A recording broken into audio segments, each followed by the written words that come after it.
Get ready for what's probably the worst entertainment news show out of Austin, Texas. Get ready for Everything News and Talk.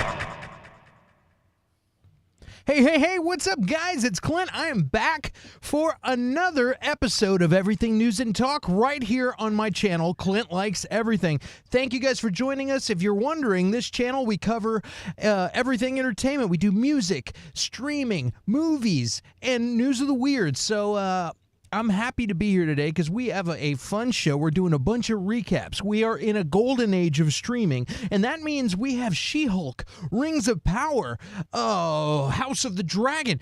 Very soon we'll have Andor. We're going to be talking all about it, along with some rumor mill stuff about up-and-coming DC and Marvel things and Star Wars. So before I can get into that, I need to bring in my good friend, my compatriot, I'm not going to call you a sidekick. I'm the sidekick. Let's get my friend, the big bad CB3 in the house. How you doing, man?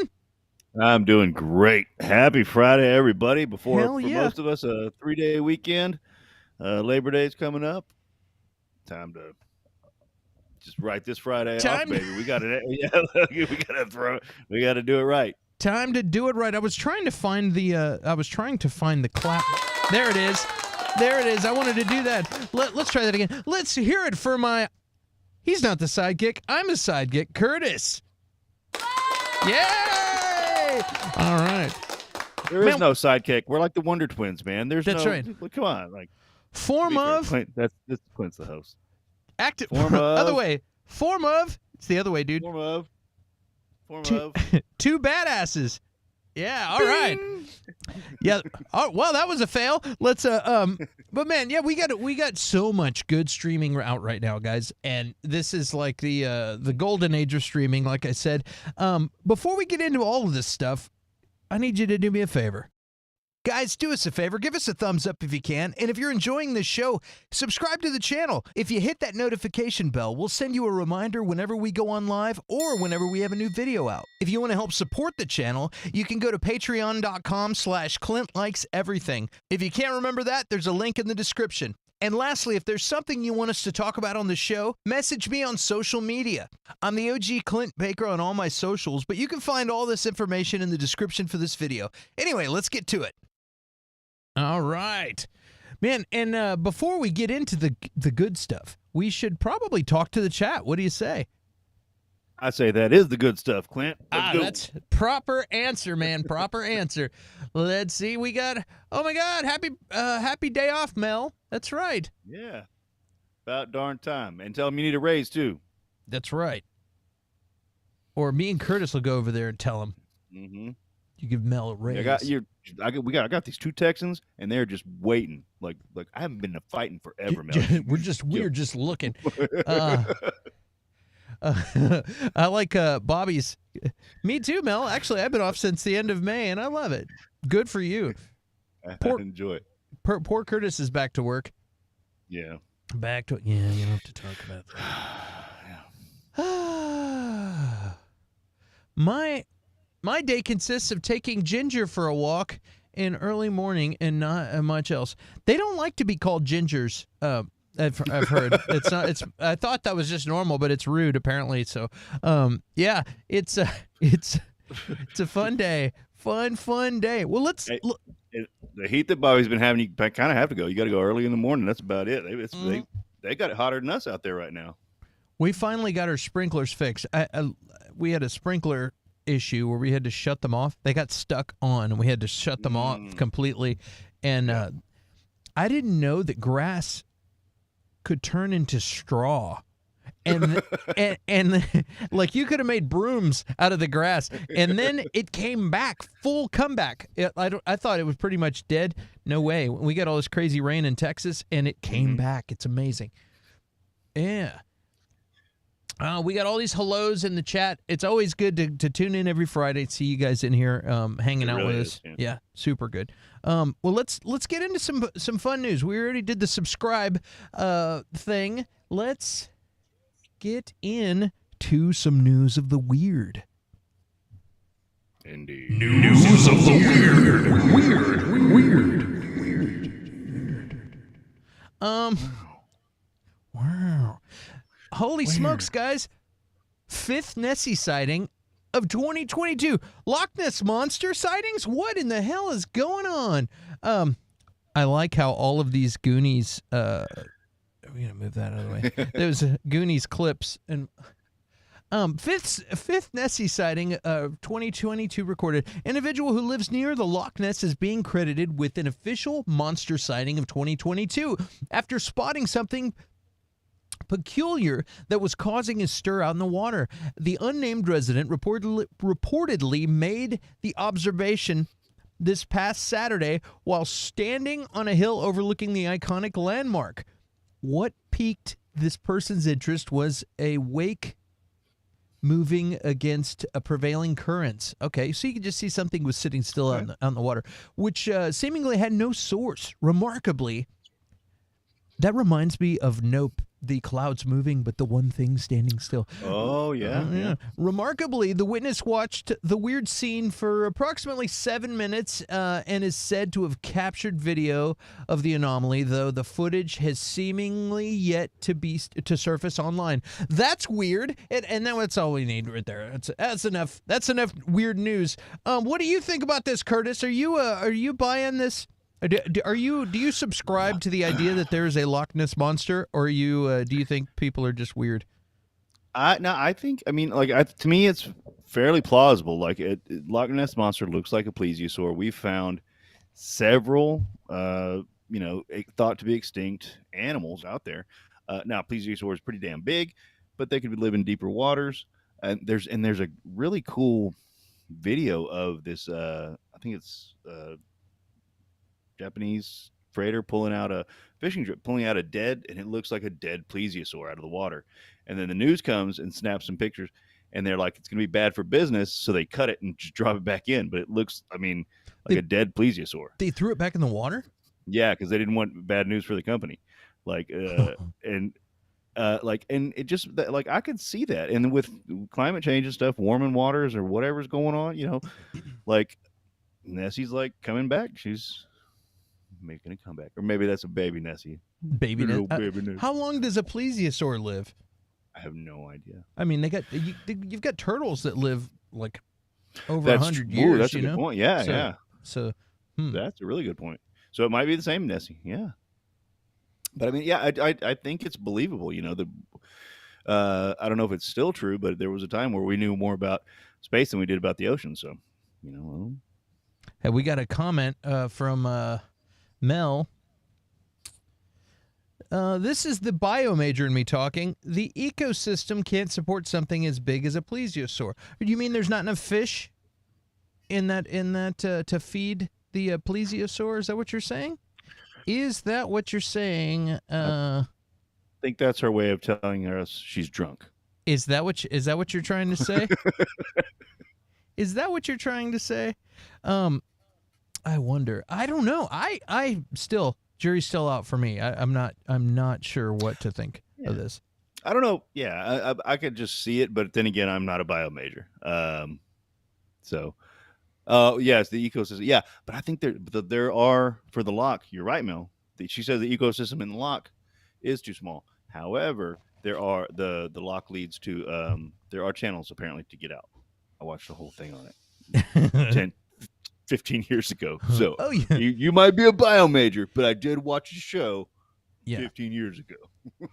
I'm not a biologist, but I do have a certificate in bartending. And I think it's safe to say I know what I'm talking about.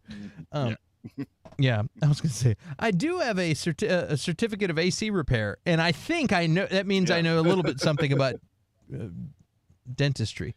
All right, let's see. Well, let's see. I don't know. What do you guys think? Do you think maybe the Loch Ness monster is real? Do you think this is some craziness? Do you think we have mutated animals that are just surfacing? Or is that a big, giant pile of hot garbage? Who knows? I don't know. But if you have any theories, message us or leave them in the comments, and if we see anything interesting, we'll talk about it in future broadcasts. All right, well, let's get into some DC goodness. DC news, guys. DC news. Okay. It's DC News time. Bum, bum, bum, bum, bum, bum. Boom, there we go. What the hell's going on here, guys? No DC fandom for 2022. Fandom, that is. A brand will make a splash at other Comic-Cons as live events return. Interesting. There won't be a DC fandom virtual conference this year, and it's pretty simple why. With the return of in-person events, Warner Brothers Discovery is excited to be able to engage with our fans live at numerous Comic-Cons around the world and will not be scheduling DC fandom for 2022, a DC rep said in a statement to Deadline on Thursday. Oh boy, what do you think about this, Curtis? Do you think it's just mass chaos over at Warner Brothers? Like, we're too busy canceling movies and firing people to be messing with a little virtual conference. Like, what do you think?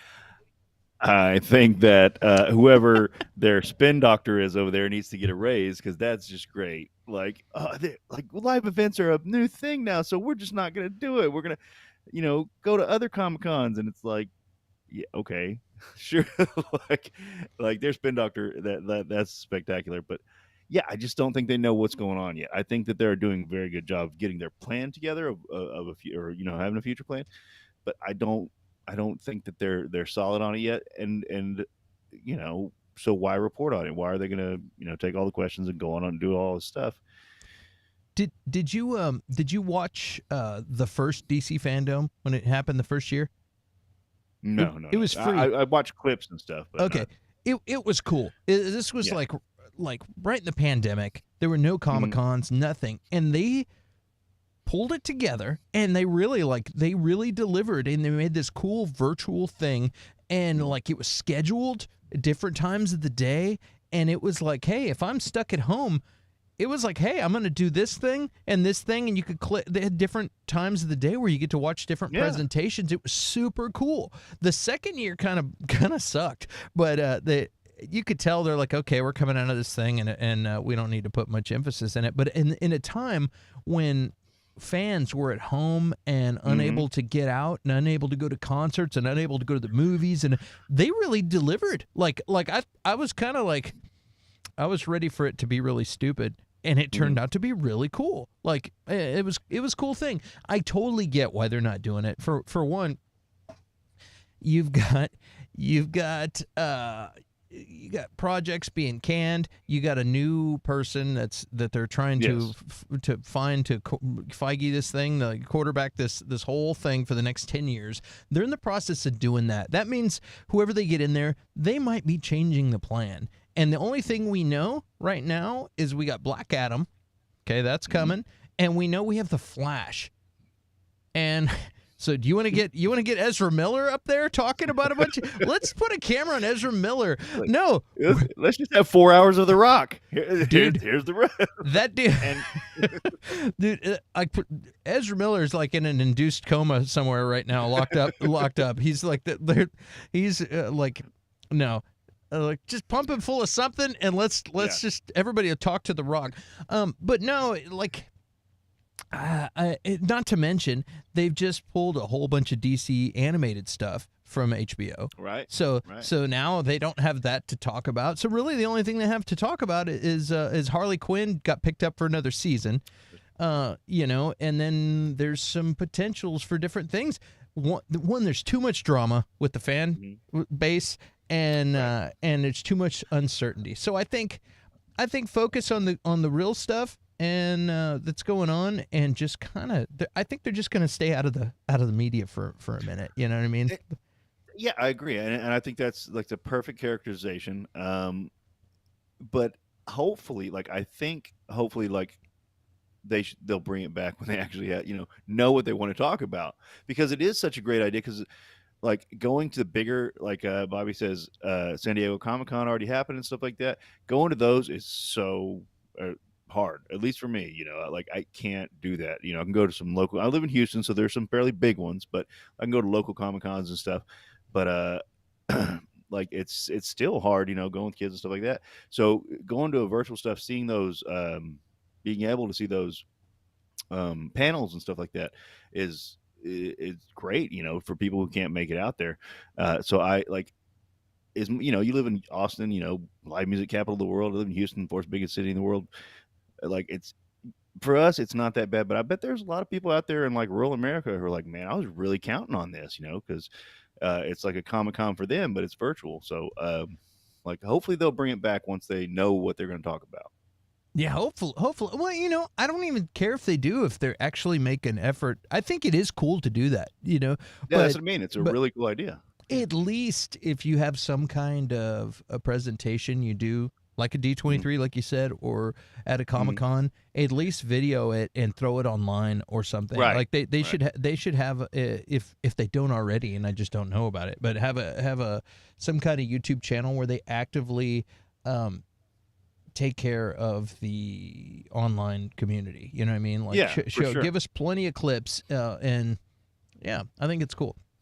I think there is something to be said though about rewarding the people that attend these live events with exclusive content. You know what I mean? Like you give these people the exclusive stuff. It's like people get to see some of these shows.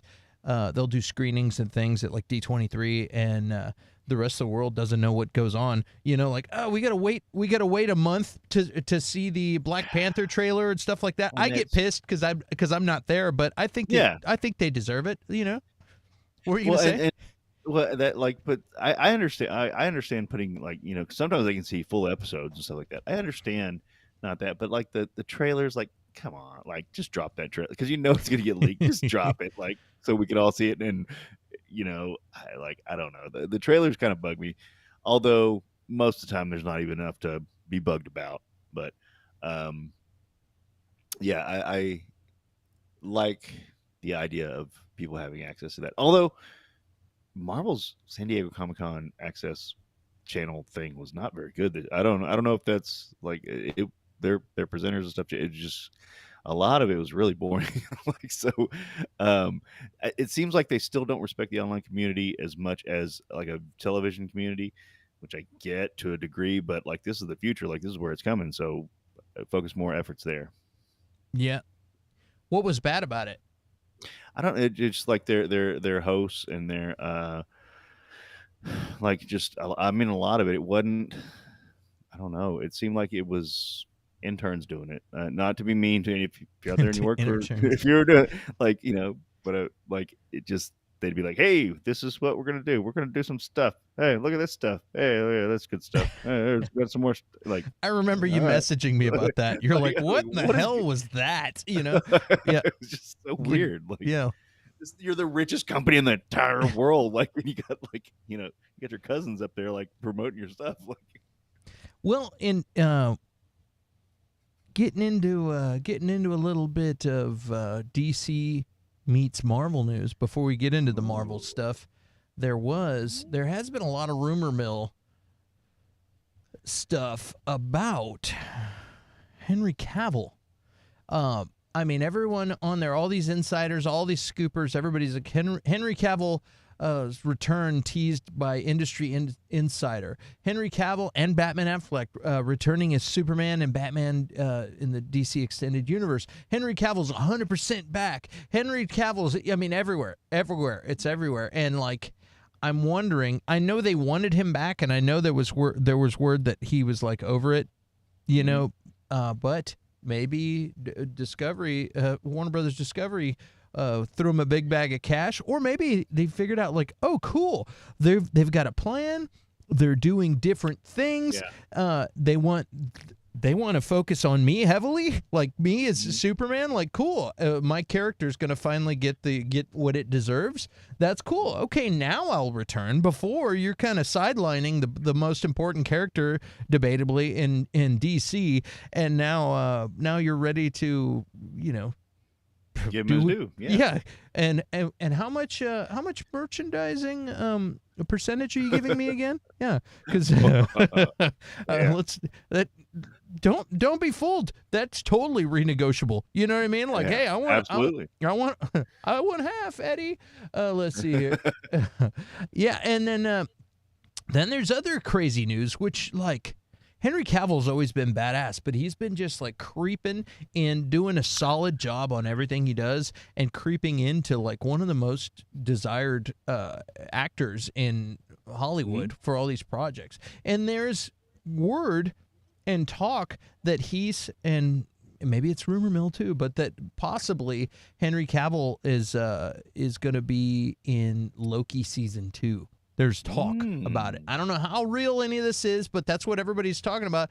And then, like this tweet, who says he can't do both? Get the vibe. Hyperion would be an in-and-out role for Cavill, an appearance in Loki Season 2, followed by a supporting role in Avengers. That would be a 2-year commitment at the MCU, assuming Squadron Supreme is defeated or killed by Kang Dynasty. And these are, for me, are deep cuts. But and then you got people doing stuff like that. And I'm like, okay, cool. And then if we got him doing going to be in there as Superman again, it would make sense. I was thinking like, well, dude, you're totally ruining the chance of doing like a Captain Britain or something. But if he's going to be committed to DC for a long term, it would make sense to like, hey, sure, we'll just throw him in for a quick thing, and then he could go back to DC for a while. What do you think of for one? Do you think that's cool? And for two, who the hell is Hyperion? Give me a little insight. And do you think this is realistic? So I do think it's cool. I think Henry Cavill, like one of the reasons he's in such high demand is he's kind of like Chris Evans. He just looks like a superhero. Like he has the superhero look. He could play a lot of them. And he's a good actor, at the same time. I did read a couple things that said he was on like Marvel property. He did go to Marvel for something, could be just to hang out with one of his buddies, but there were several reports saying that. I could see him playing Hyperion easy. Like Hyperion is basically, there was 12-issue standalone thing called Squadron Supreme, and it was not in the regular Marvel universe. About basically a knockoff, not in a bad way, but of the Justice League, and them trying to save the world using they're like, we're superheroes, like nobody can beat us, and then they save the world, and they basically try to make Utopia, and it's spectacular. It's so good. Please read it. But then they did some crossover multiverse stuff, and the Squadron Supreme was in the regular Marvel universe. And Hyperion is basically Superman. I mean, he's their copy of Superman, and he's a very good character. And I could definitely see it being a short role, like they were saying, a one-off thing or something like that. But something they could come back to. And you notice, too, just at the same time, he was saying, I don't know if I want to deal with DC. They get their stuff together. He talks to Marvel, and all of a sudden it's like, well, he's back. So, like, right after he talks to Marvel, they're like, oh, wait. Get the truckloads of money over here. We need to exactly. Think about this for a minute. I do not think that, like, if they're trying to make him the centerpiece of the DC universe, and they're like, okay, well, we want some Robert Downey Jr. money. You know what I mean? You've already dicked us around enough. Exactly. He doesn't need to be there. He has options. No. That's what's hilarious about him. He's a working actor, yeah. Yeah, he's like, I can do anything I want, and then to prove it, I'm going to go over to Marvel, have lunch, and then all of a sudden, all of these art like fan art things are popping up all over the internet. And I just pulled up 5 articles that said that he might be in Marvel. That the people upstairs over at Warner Brothers Discovery are like, hey, no. Okay. Look, this is our guy. And, and that's how it is in the entertainment business. When you got somebody who's hot and in demand, so you might hear about record breaking numbers. And the only thing of money being dumped on in his front porch. But the only thing I wonder is, I don't think they would let him do both. You know what I mean? I don't think DC Right. would be. They would say, "Look, we don't want you to do that Marvel thing." He said, "Well, I'll only be." That's the negotiating thing that I wonder about. If he would say, "I like all kinds of properties, and I'll only be Superman if you also allow me to do that," or would they say, "Hey, we will give you a bunch of money not to do that"? I don't know. I feel like they wouldn't want their guy confusing their product by being a superhero in two different franchises. Yeah, and basically a superhero that is a alternate Superman. version of Superman. Yeah, I agree with that, and but I think that's part of the leverage too, because he could either be like, you know, dump the cash and I won't do it, or he could be like, I want to keep my options open, because he kind of like they not only did they, I don't know about, they didn't screw him. He got paid for his money, he worked, but like kind of completely disrespected him, you know, to a degree, like last time, and so he could be like, I still want to keep my options open. So you can pay me less. I'll be Superman again, but I'm gonna do this thing, you know. So I could see him going both ways. Now, if they'll agree with it, I don't know, but it's just a bargaining chip, man. That's you know, Yeah. he's showing, yeah, and Marvel will absolutely scoop him up, if not for Hyperion, for something. Yeah. Which is exciting. It's got to be exciting to be Henry Cavill. You know, he's just a big nerd. He's a big nerd that loves all this stuff. So for him, he's like, okay, don't do that. I'll go do this video game that I like. We're gonna make a movie of that. You know what I mean? He could at this point he could be producing whatever he wanted himself anyway, just like most of those movie stars do. I was actually thinking, if they, not to reboot, but like continue kind of the Terminator thing. Like, he'd be a good Terminator, wouldn't he? Yeah. Like, you know, obviously, you know. Jeez, like, I think I just felt it move when you said that. like, holy cow. Damn good Terminator. Yeah, no, he would be an excellent Terminator. So they could do something there. Like, he could beat in any franchise he wanted, honestly. That's awesome. Well, let's see here. What do you guys think up there? Do you think we're going to get Henry Cavill in Marvel? Does this excite you? Or do you think that's the stupidest thing we've ever heard? He's going to be in DC. Clint, quit speaking falsehoods. I don't know. This is all hearsay, but it's rumor mill, but it's fun to talk about if you're into this stuff. And yeah. So yeah. Can't get mad at us. They made a whole show called What If. That's what we're doing, baby. Exactly. Exactly. All right. Well, let's see how the chat's doing, and then we'll just go talk. And it's time for some recaps. Like I said, we've got a whole bunch of great shows that we've gotten lately, and we've got more coming soon. So, but right now we just hit the 3rd episode of She-Hulk, and we're going to talk about it. Oh, let's see. We've got a nice either way. That's pretty easy. I agree. Either way, we get some Cavill, we're good. All right. That's a pretty solid answer. That's how I feel about it.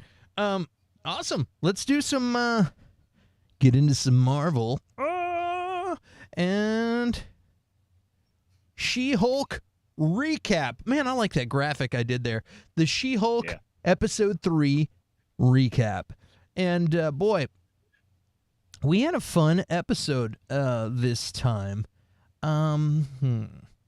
What did you like the episode? This one, like, I've been waiting for the show to come into its own and like, okay, establish the background, establish all the stuff, and like, finally watching the show, I was like, okay, now it feels like a legal show, which is what they said we were going to get, and which what I've been expecting. And I get you have to establish the foundation, but it finally felt like what it's supposed to be. What did you think, Curtis?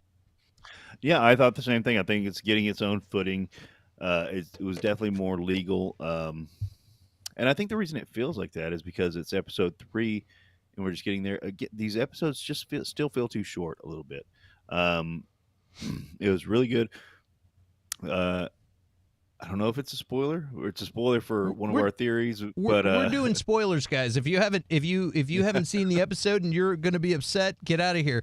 But so we're doing spoilers. We won't do spoilers on Rings of Power, but as far as House of the Dragon and She-Hulk, we're doing spoilers. So go ahead, Curtis. Now, it's just spoiling one of our theories. The 7 soulmates were not the Thunderbolts. So, that's out the window. I still think he's going to join the Thunderbolts, but that didn't go anywhere. But overall, I mean, it was a really good episode.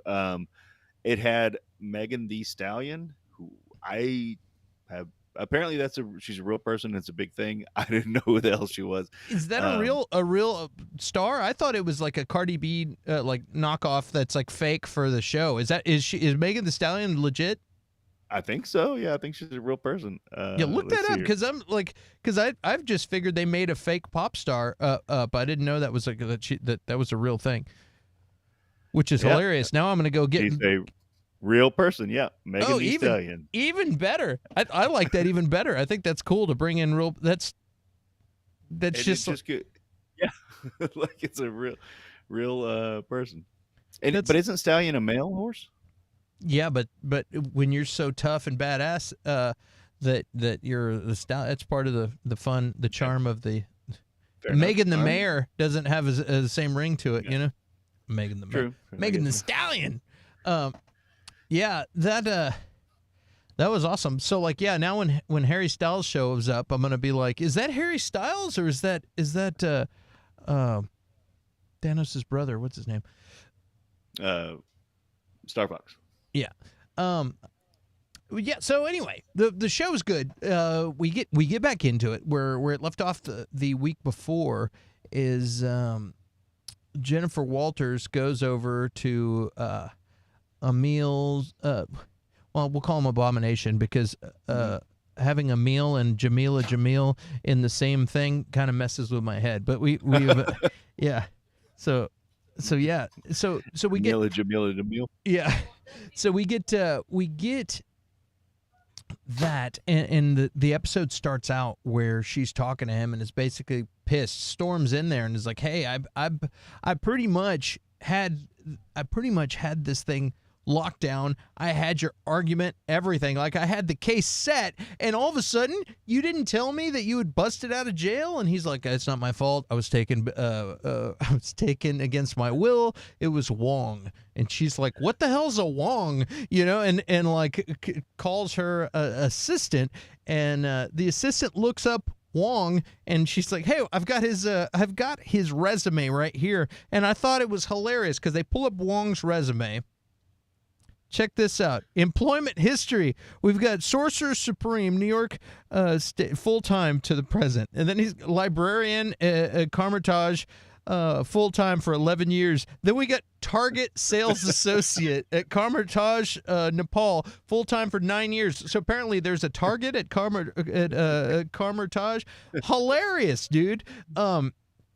That's pretty stinking hilarious. I missed that one. That's great. Yeah. That's the problem is I'll stay up for some of these shows because I want to see it first right away. And sometimes I'm like, if maybe I've had a couple of beers because it's late night, certain days of the week, or sometimes I'm just tired and fall asleep and try to pick up where I left off and I didn't catch every single detail. But that cracked me up. There was some other things that I noticed too. So basically, long story short, for the show, this is how the show ends up, and then I'm going to go back and talk about it. But so that happens. Basically, she has to defend him in front of the whole board, a parole board, and explain what happened. She gets Wong as a witness. She talks to Wong. Wong's like, yeah, and then they eventually have the hearing.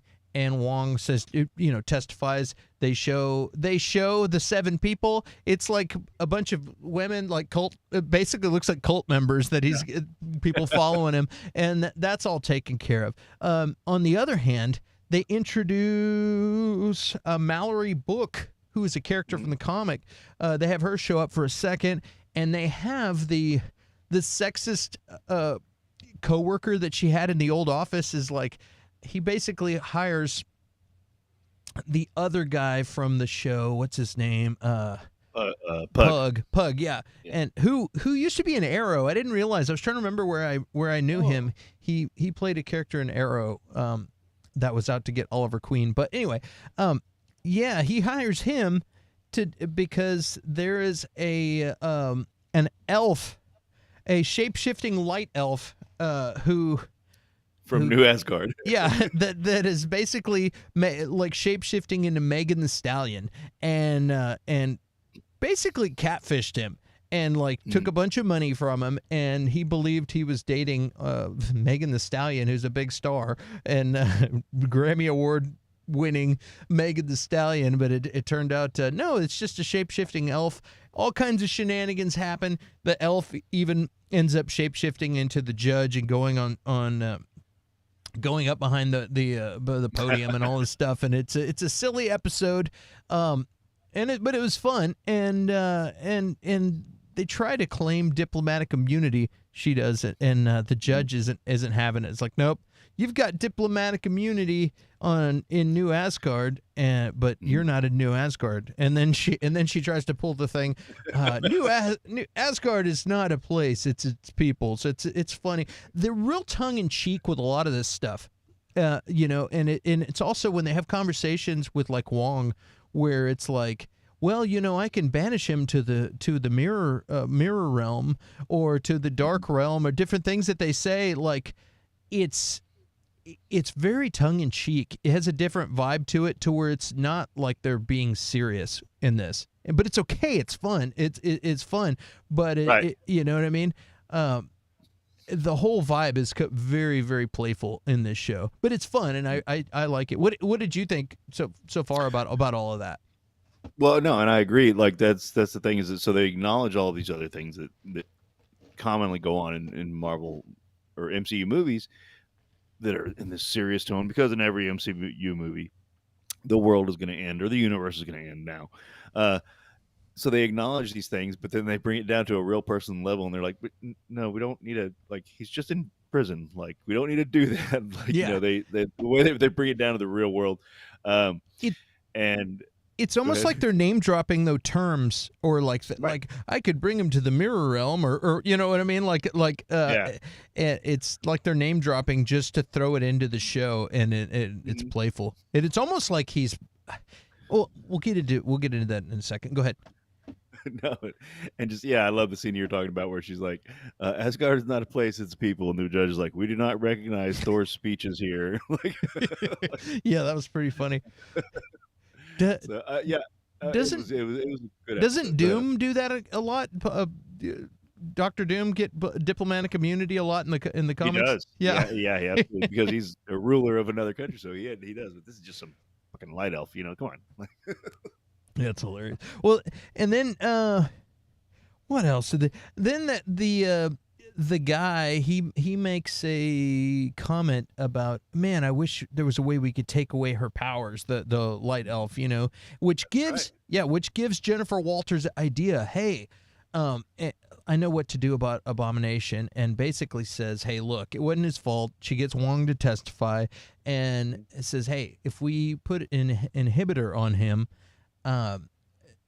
will this work? Can we parole him or whatever? And that becomes her big idea.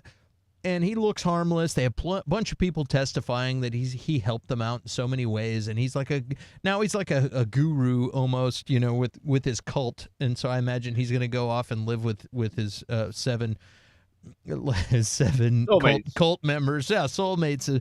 It's a fun episode. The whole thing is good.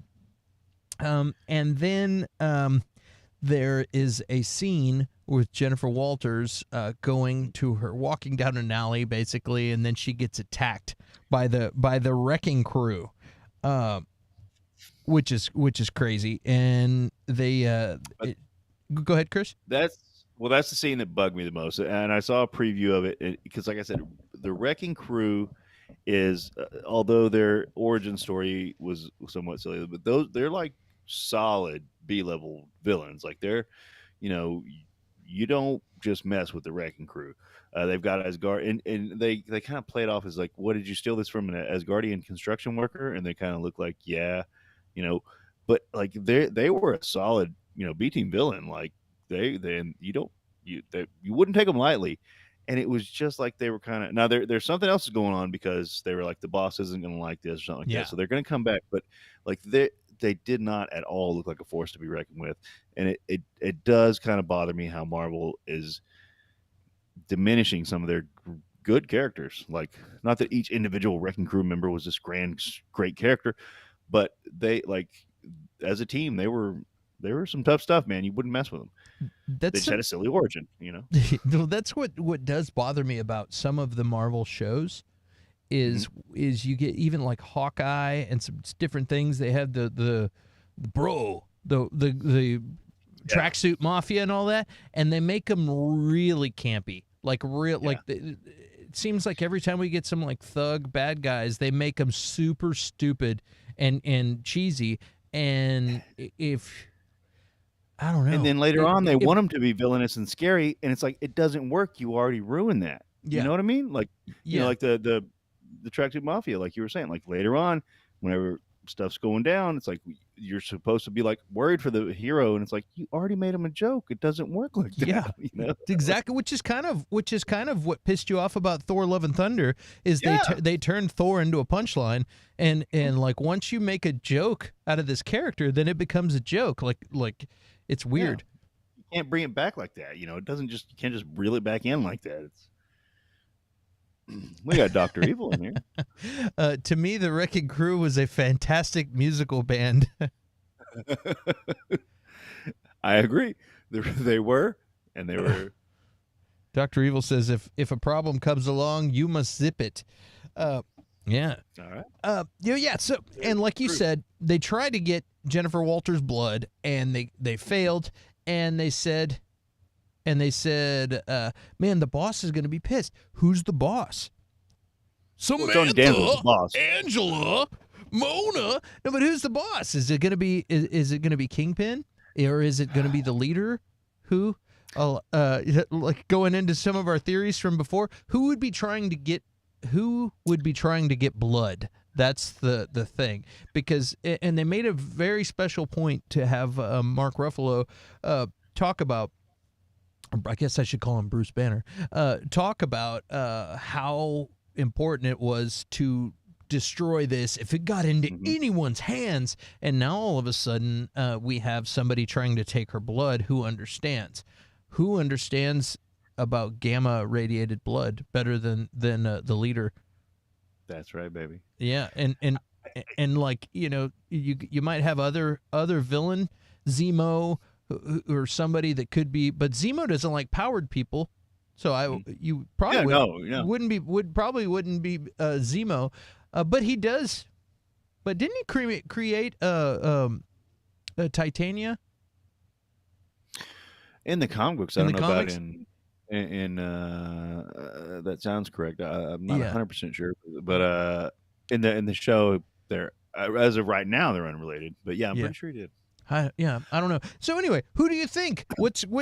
Curtis, drop some knowledge on me, man. What's going to happen? What's your theories on this? Because I don't know where they're going, and I'm curious about it, because there's supposed to be Kingpin is supposed to be heavy into all these shows, and so is and then we are doing the math and trying to say maybe it's going to be the leader, but we haven't seen any evidence whatsoever of the leader coming back since Fight Club dude was Edward Norton. You know what I mean? That's the last time we.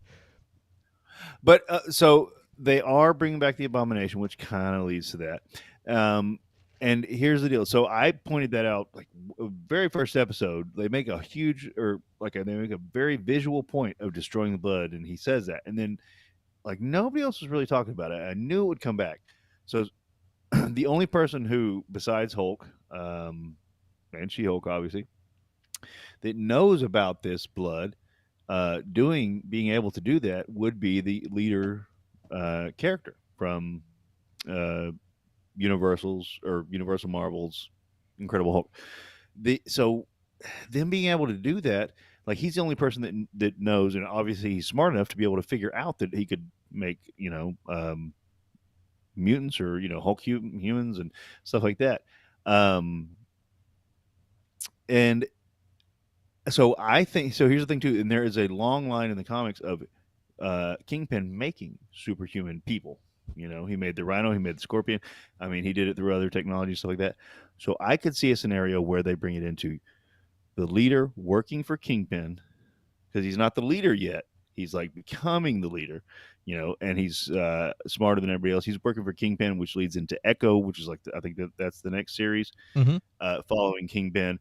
And now Kingpin has not only his regular mob guys, he's got superpowered people on his team. After Echo and Daredevil whooped his butt, he was like, I got to get some supers. And there's also talk that he might have taken the super soldier serum after, like, got maybe some from when they were selling super soldier serum and stuff, when they had Madripoor and all that, Falcon and Winter Soldier. Yes. Yeah. We were trying to figure out who the big bad, I can't think of the name of it, but it did better. In Falcon? Yeah. The something broker, the power broker. Yeah. Is that what it was? Oh, the power broker. Dude, yeah. So maybe they got some, because he rips the door off. He's like a Kingpin's super strong, you know what I mean? And I'm like, is he just big and strong because he's a big dude, or is he powered? You know? Mm-hmm. So we'll see. I don't know. It's exciting. I love talking about all this stuff. But there was a lot of other fun stuff in this show that I enjoyed. We got Megan Thee Stallion. I took a couple of notes. We got Mallory Book, and who was a character. And yes. Now Wong, I think, is lying with all of this. Wong is like, hey, I took him. I needed to train to become the Sorcerer Supreme and all that. But I've seen on a lot of videos and a lot of stuff that the timelines don't add up, because he automatically became the Sorcerer Supreme when Doctor Strange was dusted. So that I think he's just talking. I think he's just saying that to keep him out of trouble, and that's not accurate. I think he's just making up excuses. And he needs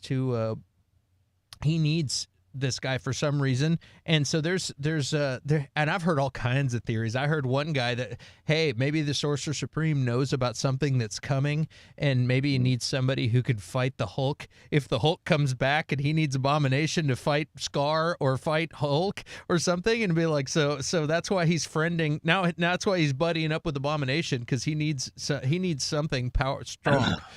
Did you just get excited? You just hit me with something. Or maybe it's not Wong at all. We just had a whole episode about a dark light elf or a light elf that could shapeshift. And I'm sure you could find some Asgardian magic that could open a portal like that. And it wasn't ever Wong. It was this light elf the whole time, and screwing around with stuff for some nefarious reason. It might not be Wong at all. There's you see what I'm saying? Like there's no reason that it's Wong. Like, I don't know if he's ever acknowledged it in another film. Please, if he has, please comment. I can't let you go any further without bringing up. I heard on another YouTube channel earlier today. So somebody said something similar, and they said, "Dude, two Wongs don't make a right." So I just had to say that. I'm stealing that from the John Campea show. I heard that earlier today. One of the somebody called in and or commented that, and I was like, yes. But it makes like there might be some other plot point reason for this shape shifting light elf, but I and apparently in the comics there was a shapeshifter that worked for the law firm that would serve people papers and stuff, but shapeshifting. So maybe we're going to see more of this person figuring out, bringing them in. Okay, bringing them in as a regular. Who knows? I don't know. So that's interesting. So, but something is weird. If it, like, if you look it up later, like the timeline of what he said he needed to do to get ready to train to be the Sorcerer Supreme, he was already Sorcerer Supreme. It doesn't add up. Something is fishy with that. Why would fighting Abomination help you? Like your whole point is being not brains not brawn. Like so. He needed a strong opponent to fight and all that. So that's even worse. You took this. You weren't even completely trained up as Sorcerer Supreme, and you took this guy out of prison. Which brings me to another question. When Wong is saying all this, like, do you think Wong and Doctor Strange, because they have a greater understanding of the universe. They're able to manipulate. They're able to change people's memories. They're able to see the multiple ways that something happens. And I've seen a million different scenarios. This is the only way that this works out in our favor. All these different, huge, bigger concepts. Do you think some guy telling them that, hey man, you parked over the stripe in a handicap parking spot, I'm going to give you a $200 ticket. Do they think that, like, okay, like this is a joke, like they don't really respect it as much because they're greater understanding? Yeah. You know what I mean? Like I'm going to show up to this parole hearing, but he was late. He was late to the parole hearing because you humans are cute. You think you're that important, but you're not, like, compared to what we know. And like, what do you think? Do you think he doesn't respect it? Like, because it's almost like when you think about the way he's talking to even Jennifer Walters, he's like, oh, maybe we could do a memory spell. No, I probably shouldn't do that. And it's almost like he's playing with her. You know what I mean? So, well, true, but on a tangent, that bothered me as well, because here's the deal.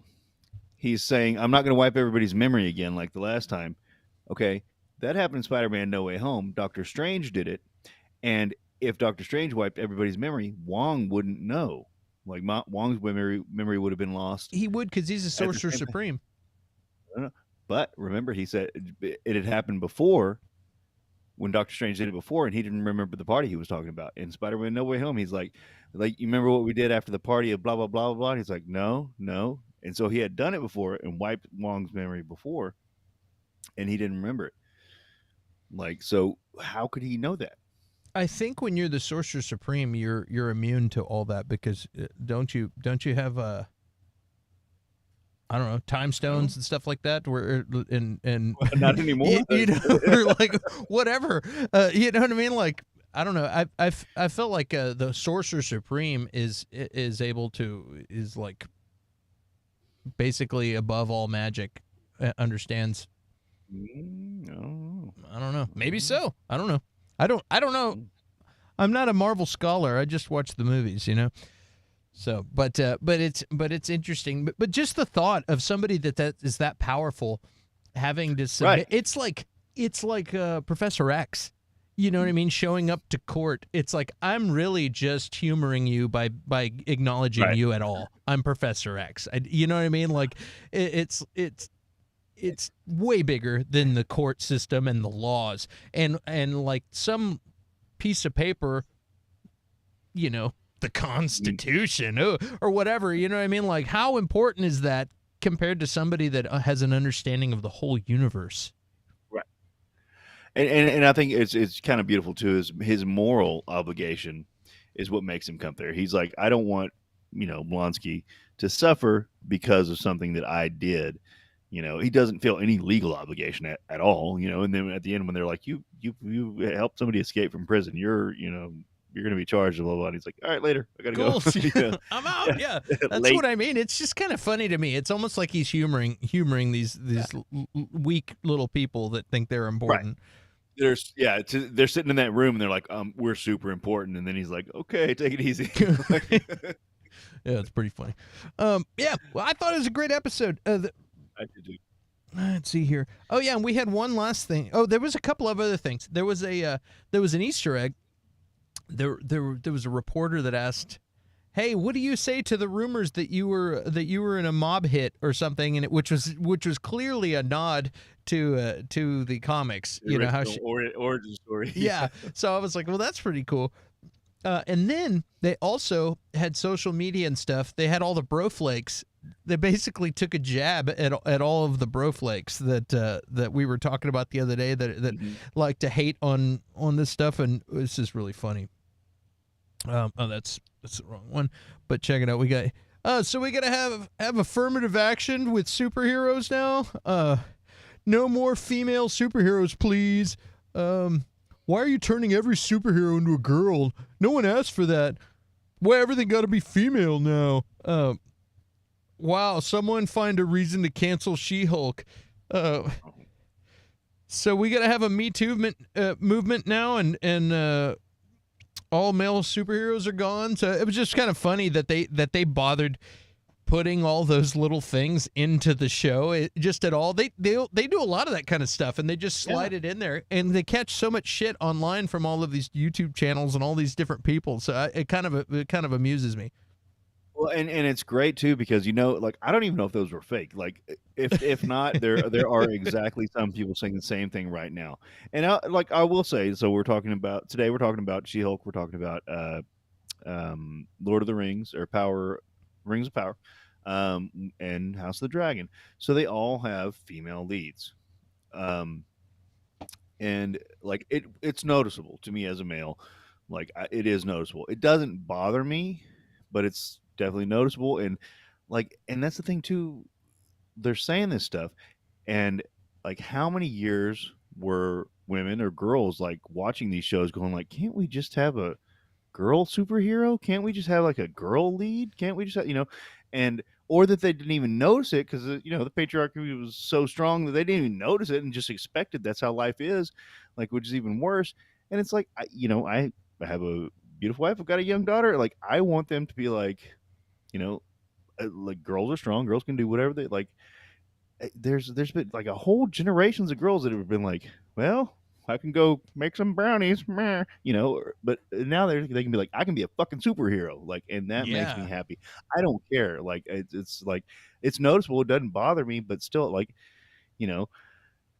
that's amazing to me. Like, and to know that people didn't necessarily have that unless they had to actively seek out and find that one movie that had a female superhero or strong female lead, or like it makes me sad. And like fuck the bro flakes. Yeah, then also it's I see gender swapping this or race swapping that and all that. I'm like, whatever, man. You've had a good 100 years of media with white men doing everything. Like everybody else gets a chance now. Like it's their turn. Just make good stuff. Who cares the race or sex? Just make good material. If it sucks, then say it sucks. You know what I mean? If it does suck, then they earned that. But oh, speaking of which, I saw some. Clearly I didn't see the real footage and stuff, but I saw a little piece of footage of that I posted on Twitter of Batgirl running, and it looked really bad. And I was like, well, that got flushed. Thank goodness. It didn't look very good. Of course, I think it's probably iPhone footage and stuff, but I was like, man, I thought Ezra Miller looked funny running in the Flash. That was a really funny. Which you can go to my Twitter page, Clint likes everything at Twitter. I was like, wow, it looked really cheap. But again, I wasn't getting the view from the IMAX camera. I was getting the view from somebody's iPhone footage of I guess Leslie Grace running down in the, which is probably more real because they're going to edit the crap out of it. Yeah, I was like, oh god. So don't. Just go to my Twitter page, watch that. You won't feel so bad about the movie not coming out. It's like, I feel suddenly better about all of that. Yeah. Let's see here. So much has changed in my lifetime. Coming out of high school, getting married to being superheroes. Win. That's right. We'll give you a horn because we know you like them so much. Clint, I hate the horn. All right. Well, let's talk about enough of that. Like, what do you guys think about the new She-Hulk series? I think it's finding its own, and I think it's starting to get good. And we got the first week where now we have a story that's with this secret bad guy in the background. We have these things are going to be linked in some way, and then also hopefully we get fun characters like this shape-shifting elf every week where it's a new scenario. We're like, oh, this time we have this guy, or this time we have this person, and maybe we get some cool frogman or some cool powered characters coming in here. Some real B team. We're on the bees. And let's not forget, but on our way out of She-Hulk, let's not forget this gem.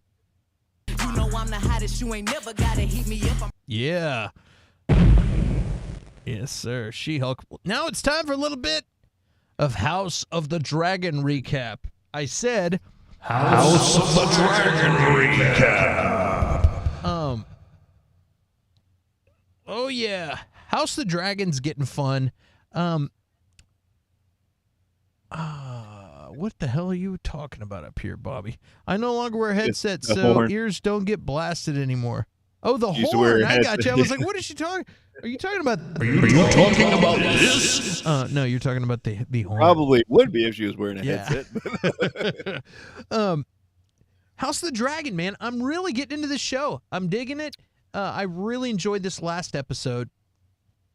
She-Hulk has felt short. All the episodes have felt short. This last episode was the most satisfying of She-Hulk, but House of the Dragon always feels like a full meal. And I'm enjoying the hell out of the show. I love Game of Thrones. They did a great job on the first episode of saying, "Okay, guys," and just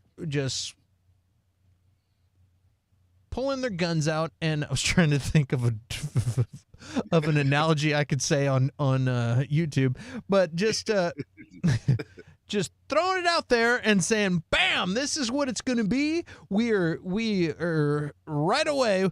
We are castrating people and knives. Yep. Knives up the poop chute. It was like, whoa, and just killing people and like viciously intense with intense characters. And so they say, okay, this is not a Disney show. Right. And people were getting triggered with the birthing scene and all these different things. Awesome. They Rewatch the episode of all of the things, the birthing scene. Yeah,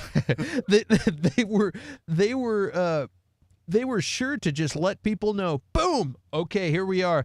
We're full on Thrones. This is not a Disney World ride. This is some full on Game of Thrones. So remember incest and rape and murder like that, like just like we used to do it. I mean, there's incest, rape, and murder in Game of Thrones. Oh, and dragons. So we're getting all of these crazy things. And so Episode 2 came out. Episode 2 was good, and they're doing all of this world building. We're getting all these shows, and the theme of all of this, the reoccurring theme that you'll see, is they're all coming out at the same time. So it's going to take an episode or two to build a foundation. You build a house, you need a strong foundation.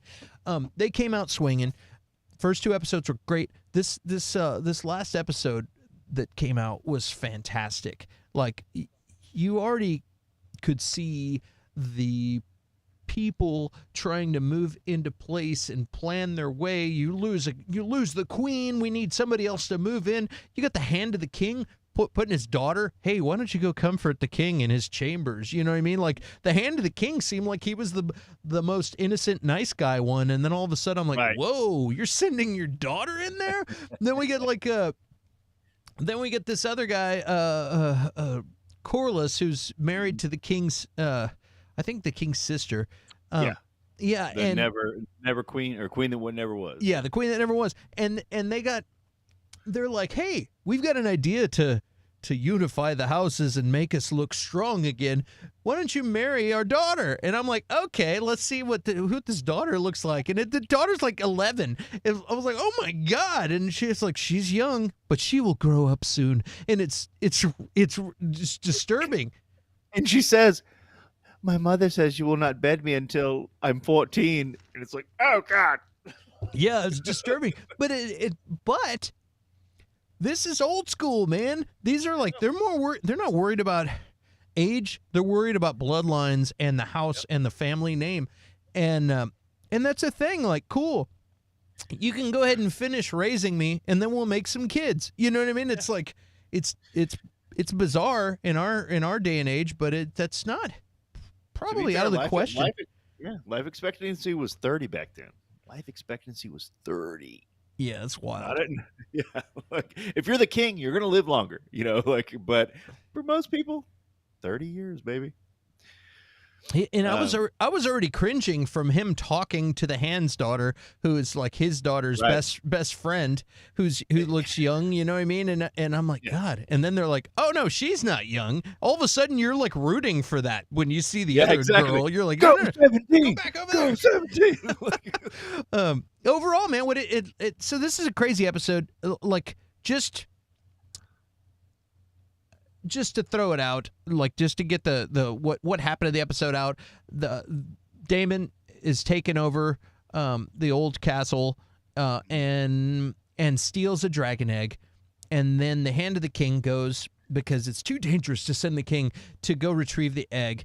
And when push comes to shove, you have Daemon Targaryen there with the egg, but he's also got a dragon and his guys, and you have the Hand of the King with their guys, and they're on this like tall like walkway type of thing in the middle, and it looks like there's about to be some shit going down. And then out of the fog comes what's her name? Rhaenyra? Yeah, Rhaenyra. And she comes out of the fog on a dragon and jumps down like a boss and is like, yo, give me my brother's egg back. If you want to kill me, do it now and get it over with. Otherwise, give me my fucking egg. And and she's a teenage girl. She just stood up to this guy and he's like, shit, this is my niece. I'm not gonna kill my niece. And then just threw the egg back and left. And it was really unexpected. But it's really cool with this character, this girl, where it's showing how much of a badass she is, and I feel like she, out of everyone in the show, she deserves to be on the throne. Like she's the one. That's what was beautiful about this episode, in my opinion. So first, it was you made a good point. I didn't notice it earlier, but just in your recap, he's like, "We need to make our houses stronger. Marry my 12-year-old daughter," and it's like, "Isn't my sister your wife, bro? Isn't my fucking sister your wife? Like what? Like what? What?" But like that's what was like. Whenever she came in like that, like it was just like she was just saying, "This is why I'm the heir." Boom, when she came in on that dragon, and it just made the conversation of and when she spoke to the queen that never was, and like the queen was saying, this is just how it is for women. He's gonna marry a new young chick. She's gonna have babies out the wazoo. One of them's gonna be a boy, and you're gonna be kicked out. And she didn't believe it. But the old queen was like, like it's just what's gonna happen. You need to live in the real world. But it was great comparing that to the last conversation. Spoiler alert. Between Cirrus and Damon, and they're like, we're the younger brother. We have to fight for everything. We have to fight. Do everything because the older brother always gets everything. Blah blah blah.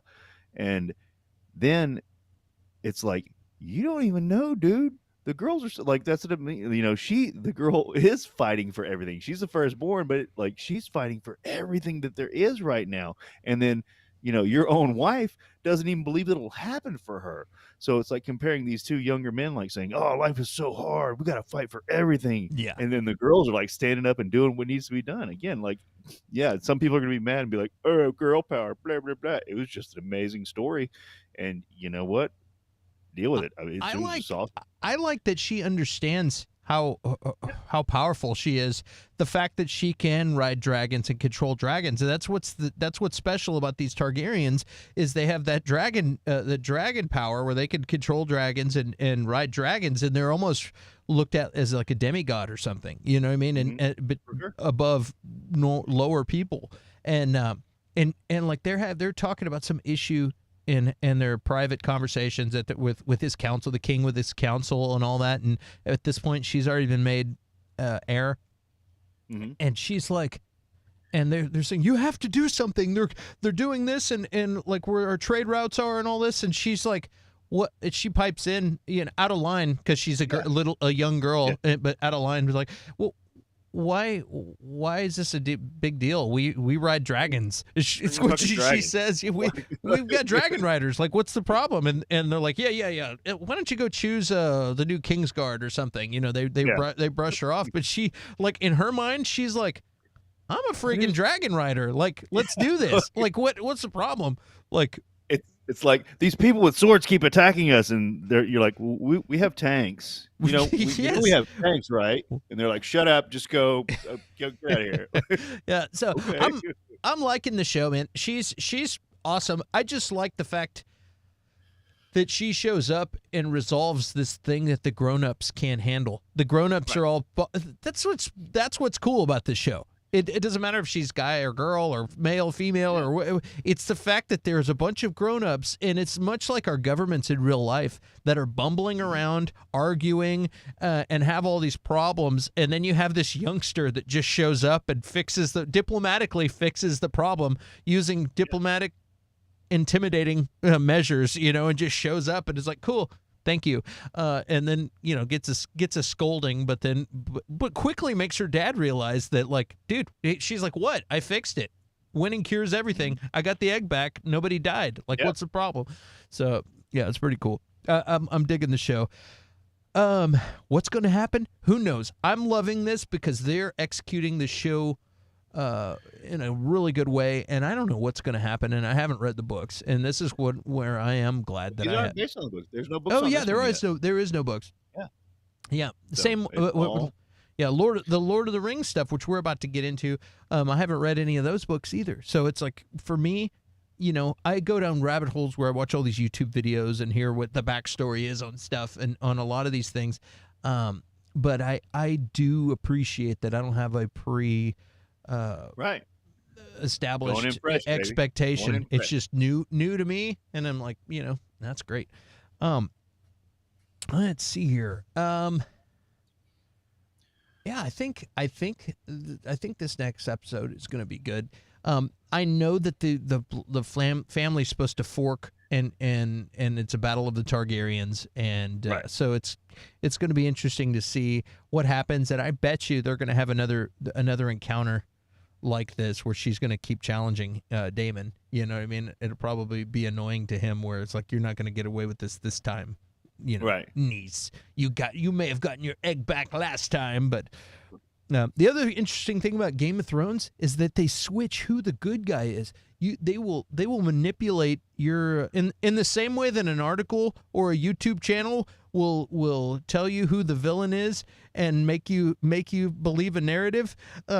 They will do that in this show. They did it in Game of Thrones. Jaime Lannister was this scumbag, who was nailing his sister in the show in Game of Thrones, and then by the end of the show, he's your favorite character, and he's like the hero, and I'm like, Spoiler alert. Yeah, that was years ago. I told you I haven't finished the show. I told you, I haven't finished the show. No, it's funny though, because that show, you're like, dude, I'm loving Jaime now, and I hated this guy. I hated this guy like 5 episodes ago. And that's character growth, baby. That's the way you do it, right? Yeah. Yeah. So anyway, check it out, man. House of the Dragon. We're gonna keep talking about it. We're loose fans of the show. We're enjoying the show. We're not hyper nerds that have read all the books and understand every detail. We might mispronounce a word, but we're still enjoying the show. So, and we want you guys to enjoy it with us. And when something happens, like so-and-so dies, what the hell? Spoiler alert, Ned Stark dies. Oh, man, damn it. No, I saw that. It's Sean Bean. Of course he died. Yeah, exactly. He's amazing in this. Oh, well, he's dead. We've got a character that's going to get killed off. Who should we get? Sean Bean, baby. That's who you get. Awesome. What do you guys think in the chat? Are you guys liking House of the Dragon? Anybody? What else? I will say I've been walking around going ba ba ba ba ba ba ba ba like for yeah. I'm glad they've kept that music. That music is like one of my favorite things that I start doing the day of another episode. Yeah. I end up walking around or driving around all day. Bum bum bum bum bum bum bum bum. I do that all day, and it gets me fired simple. Up. It's such a simple tune, but it's just great. Like it's just, like, and it's like, who couldn't do that? And it's like, well, nobody else did, so deal with it. Bobby. Yeah, it's on HBO. Yes, sir. Well, let's see. Well, let's talk about Rings of Power. Another fun fantasy show. I want to say I don't like how Rings of Power. You'll notice on the on the left side that's a ring of power. It's his. It's my ring of power, and then on the right you have Galadriel. Yep. All right, ring of get it. You see what I did there? Burp, burp. All right. Yeah, I'm proud of that. Yeah, see that? See what I did there? Yeah. Spectacular. Yeah, That is spectacular. Ring of Power. This is a fun show too. This show came out. It just premiered last night. Yep, at 8. And I've been looking forward to this show. This is the most expensive show ever. They spent like $900 million on this show. They've like. That's like a fourth of what Sharknado earned. That's crazy. Yeah. Yeah. So it's yeah. No, it looks like it too. Like when you watch the show, it is breathtaking. Like the show looks beautiful. Yeah, like I thought it was really cool. I enjoyed it. The first episode for me was kind of drawn out, and boy, I'm like, they're building a foundation. I kept having to tell myself that they're building a foundation. Just hang in there. And it felt long. This show felt long. And again, I'm not familiar. These are unfamiliar characters and all that. By the time we get to the second show, then it started coming together. But the first episode does feel long to me. And I guess that's okay as long as they get to the good stuff and we have enough patience to sit around and wait for it. Second episode, things are starting to happen. But I made a Facebook post. All right, time for Rings of Power. Time to kick back and watch a bunch of walking, because that's what Lord of the Rings is, a lot of walking. And sure enough, they stayed true to that. You got Galadriel leading some soldiers. They're on an on-foot journey. Of course they're on foot. Why? It's Lord of the Rings. And because horses weren't invented yet. Yes. but they did a good job of making her a badass. And like when they have a snow troll, and then she's like, she just kind of hangs back, almost cocky for a minute, lets this go down, and then jumps out and kills the hell out of the snow troll. And I thought it was cool. I thought she was a cool character. I thought she was a badass. But for one, you never see Cate Blanchett doing any killing in the Lord of the Rings.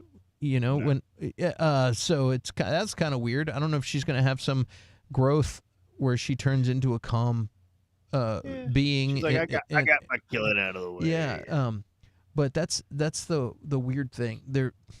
But they sure could have used some help fighting. Yeah, these other people are. Yeah, totally. Well, these other people could have used some help with this troll. It's like she hung. She took her time and just hung back and was like, "All right, I'll let the interns deal with it." Yeah, you guys done getting thrown around? This is where I show everyone at home that I'm a badass. And then she jumps forth and some really cool acrobatic killing. She's really consumed with anger in this, and they even mention it like, hey, one of the kings, they attempt to send her back to the light place where the elves live and all that, and they made a comment that was almost like, hey, we almost have to do this because this evil that she's hunting, because she's hunting the evil forces that kill her brother, and that's about all I'm gonna really say about that. I don't want to spoil much, but I'll just say though, they make a comment. They're like, yeah, leaving her here almost like she's so consumed with anger and hate of hunting this evil that it's almost like she'll keep it alive herself because she's got enough evil. Fire. Yeah, she's got enough anger and stuff in her. Yeah, so I'm like, it's almost like she's consumed with the dark side. It's like, you know what I mean? Like she's about, I don't want her to turn to the dark side, but she is a badass. And they kind of do a thing where almost like the Riva character in Obi-Wan, where she's just so hard-headed and angry, like where you're like, this character's hard to like because they're just hell-bent on being pissed and angry and hunting, searching for something. They didn't quite do it as bad as the other, but it's like they're almost making her hard to like, I feel like, and there's other characters like the little. It's not a hobbit. It's a Horfoot, First, Norfoot. Horfoot. I can't remember. Something. They're related to hobbits, but yeah. I was like, whatever. Amazon didn't secure the licensing right to use the word hobbit, so we'll call them something else. But yeah, so there was other characters and other people that were likable, but her, she's just real intense. I don't know. But anyway, I liked her. What did you think about the show all around? All around, so like you're saying, it's a great time for TV. I kind of agree, because what's great is that we've got things like House of Dragon for grown-ups, and then we've got things like the Lord of the Rings show, which I watched it first. My kids haven't seen it yet, but like your kids can watch the show. Like there's some spooky parts and scary parts, but like it is not House of Dragon. It's not Game of Thrones. There's no incest. So you've got not yet. Just kidding. Go ahead. Fingers crossed. But like it's you've got this. You've got the give and take. Oh yes, Bobby, it is on Amazon. Amazon Prime. Yep. Yeah. And like I agree with you that Gladriel is kind of hard to enjoy, not for any particular reason. I just don't think that like they nailed down her story well enough or something, even in that whole first episode. Like I don't know, maybe it'll come to fruition, but like although I will say in episode 2, when she was speaking to the other guy on her raft, when it did hit whenever she was like, you could live a whole lifetime, or it would take your whole lifetime for me to speak the names of the people that I've lost, and I wouldn't be done. And it was like, wow, that's a good line. She said it better. That's no, but you nailed it. Yeah, and so that kind of hit more, but like overall, like it's been good so far. Episode 1 was kind of long. I'll admit it was kind of slow. But I thought episode 2 hit pretty damn well, and it's like they've got 3 to 4 branching storylines going on that are each of them interesting. And so I don't know if I could name like any of the other characters besides Noru or whatever her name was, but there are 3 to 4 storylines going on that are just pretty darn good, and it's episode 2 makes it hit, and I hope it stays that way. Yeah, I mean it's good stuff. Yeah, and like you start to see some weird stuff going on. There's a weird evil that's coming up. There's right. Like the milk scene was gross. The cow. There's a cow. Oh yeah, that was gross. But I'm not dogging. Perversion. Yeah. Perversion. I am not dogging the Galadriel character. I think she's super intense, and I think they're just building how intense she is and how determined and hell bent on finding this. She's just consumed with anger, and it's like she was choosing. Like she kept looking down at her dagger every time there were in this show. Like you have the choice of going home and kept looking down. Like no, I'm and that's. It's like I can't let it go. I'm still consumed with this. What were you gonna say? Well, I'm not against her, against her either. But like again, I don't think they defined it well enough. As much as they tried in the first episode, until like the second episode, you get a better hint of it. But like it, the character wasn't like hurt that hatred. I know, like they killed her brother. Like I get that, but like it didn't hit with the first episode, in my opinion. And she made a vow. She picked up her brother's vow and is running with it. I think that though I think this is story building to where there's going to be a point to where she either falls in love with somebody or ends up saving. There's going to be a point where you're going to see you're going to see a warmer side to her here pretty soon. For sure. But also elves are kind of weird and almost robotic and lacking in almost like Data or something, you know what I mean? Like lacking in human warmth. They're a little bit cold. And I hadn't even thought about that. And they show that well in the dwarf and the other characters scene Yes. when he goes to visit the dwarf prince. Like it's a really good scene, um, like because elves live forever, and he was friends with this dwarf, and they share this relationship. And he's like, "You haven't seen me in 20 years, man." And he was like, "Oh, it's been 20 years." He's like, "Yeah, you're an elf." He's like, "It's a blink of an eye to you." He's like, "But I've had a family. I got like it's a really well portrayed thing, and at the same time, elves are characterized as these robot, like superhuman people, and blah, blah, blah.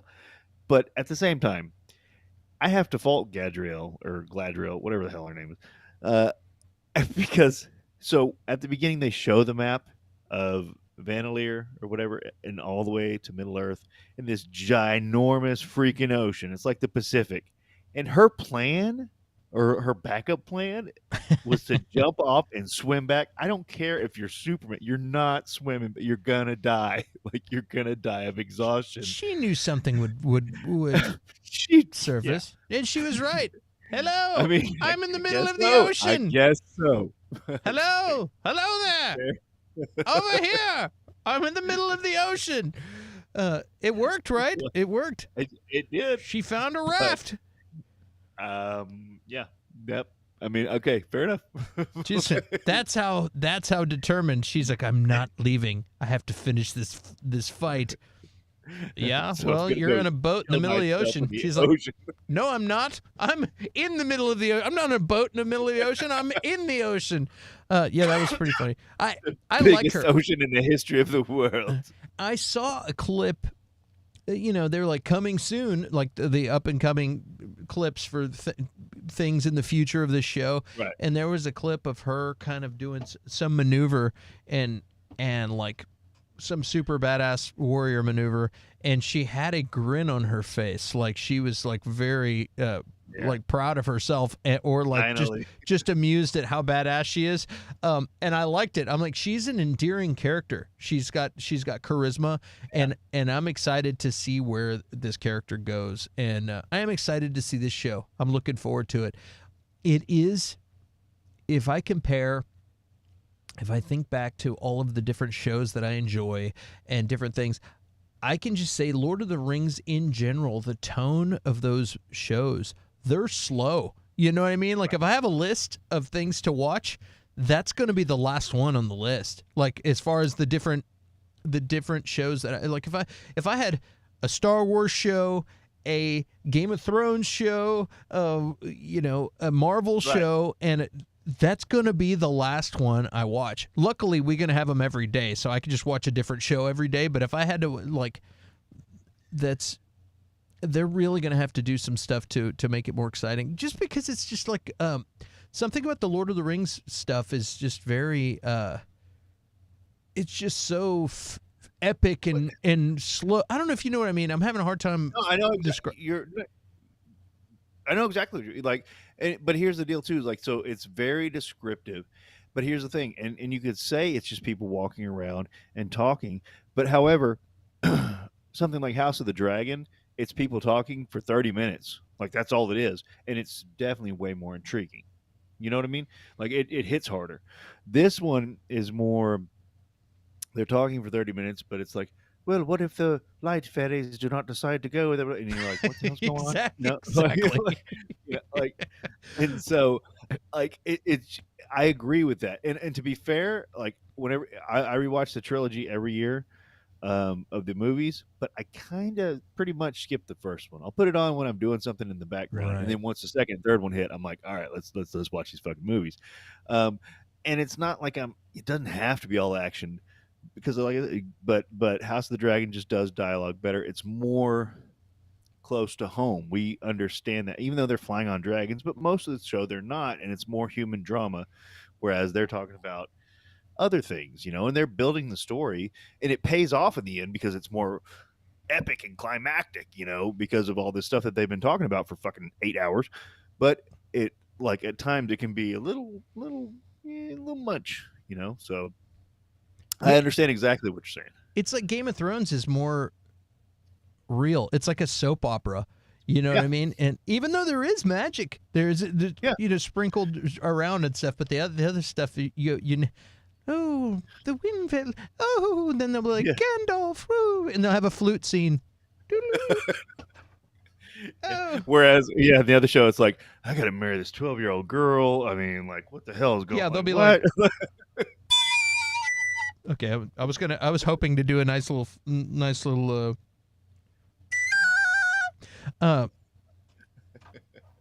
oh boy. Anyway, House of the Dragon was great. Rings of Power, fantastic.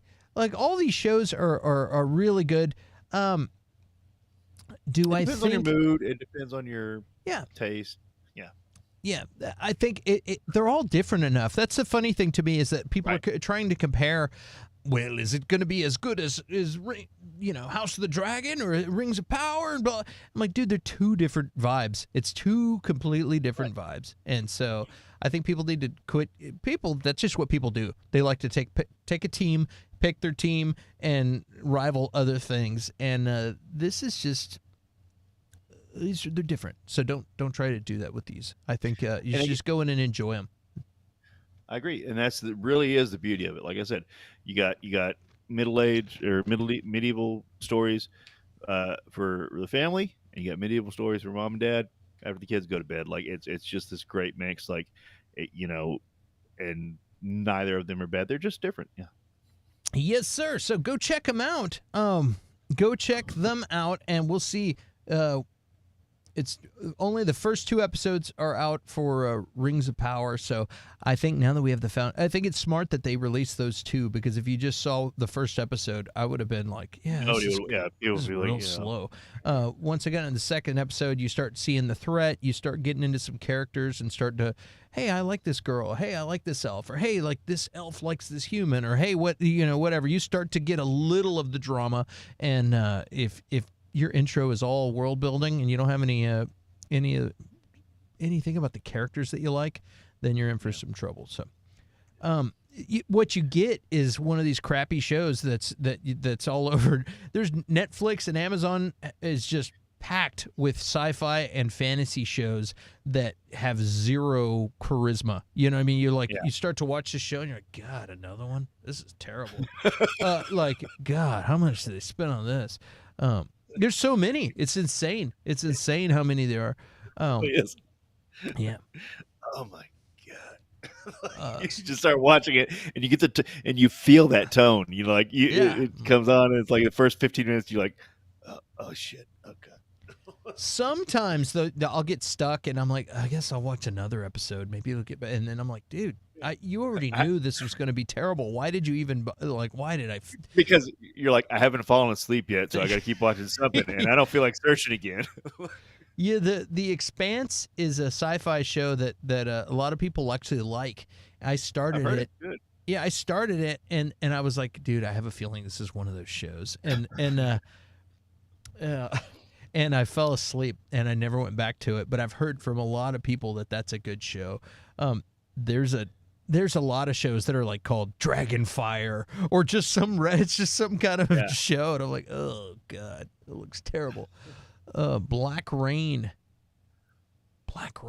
There's a black something that's a sci-fi show that was on Netflix that I watched for a while, and it was like, I actually watched like more than one season, and the show just never got better.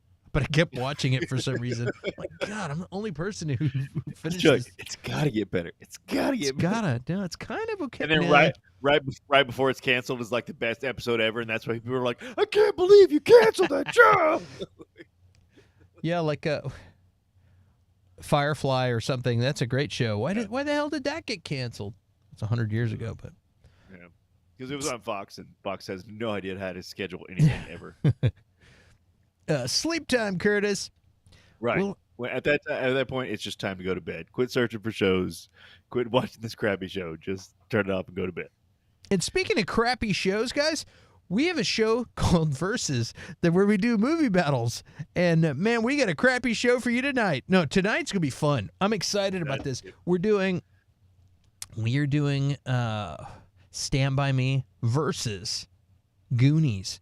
This is one of the best matchups I think we've ever done, and I'm excited. I had more fun watching these two movies and prepping for this show than I've had on any of the shows probably. Tonight's gonna be a lot of fun. So you guys be sure to tune in, and anybody that's accidentally watching this show now that's never seen Versus, you better tune in for that. So that's at 8 p.m., which is in 44 minutes. That's Austin time, by the way. Yep. Curtis? And I've had a couple people. I shared Clint's post on Facebook, and people are already staking their claims. And I'm like, no, doesn't work like that. Get on the show and defend your argument, buddy. Get in the chat and defend your argument. Like, it doesn't. You can't just pick. You got to defend it. Yeah, lots of kids yelling. Absolutely. Yeah, this is going to be a good one. I'm excited about it. Well, awesome, man. Well, what would you say out of She-Hulk, House of the Dragon, and Rings of Power? Which would you say is your favorite so far? That's interesting. I want She-Hulk to be my favorite, but I really feel like it should be further along. And honestly, I watched the first quarter of House of the Dragon episode 2, and I was like, that's kind of boring. And then it hit. Honestly, House of the Dragon is probably the best thing right now. Not to leave out Lord of the Rings, Power of the Rings, but it's good. It's definitely good. It did hit in episode 2, but not as hard as House of the Dragon episode 2. And that's so far that's the best thing I've seen all week. Yeah, dude, hang on to your hat, because next week we get Andor in about a week. I think it's the 8th, maybe. I need to double check that, but yeah, Rogue One, something versus Rogue One for that. Yeah, we should do something like that. Yeah. What versus Rogue One would be good? You know, they re-released in limited theaters. Rogue One. I almost went and saw it the other day in the theater. Wow. Yeah, on IMAX. And I think they had some extra footage of just like Andor and stuff, which would have been really cool to see. I just didn't make it. So, yeah. Well, all right. Well, we're gonna wind it down, gang. She-Hulk, Henry Cavill. Oh man, House of the Dragon. Nessie. Yeah, Loch Ness. The premiere House of the Dragon. Maybe Loch Ness monster is actually a dragon. Dude, that makes sense. Yeah. And it's just gonna be it's flying science. out at the end of the yep. It's science. Prove me wrong. All right. Well, guys, we're gonna wrap it up. Again, be sure to subscribe if you haven't. Guys, do us a favor. Give us a thumbs up if you can. And if you're enjoying this show, subscribe to the channel. If you hit that notification bell, we'll send you a reminder whenever we go on live or whenever we have a new video out. If you want to help support the channel, you can go to patreon.com/ClintLikesEverything. If you can't remember that, there's a link in the description. And lastly, if there's something you want us to talk about on the show, message me on social media. I'm the real Clint Baker. All right, guys. Thank you guys for tuning in and hanging out with us. We are going to take a quick break.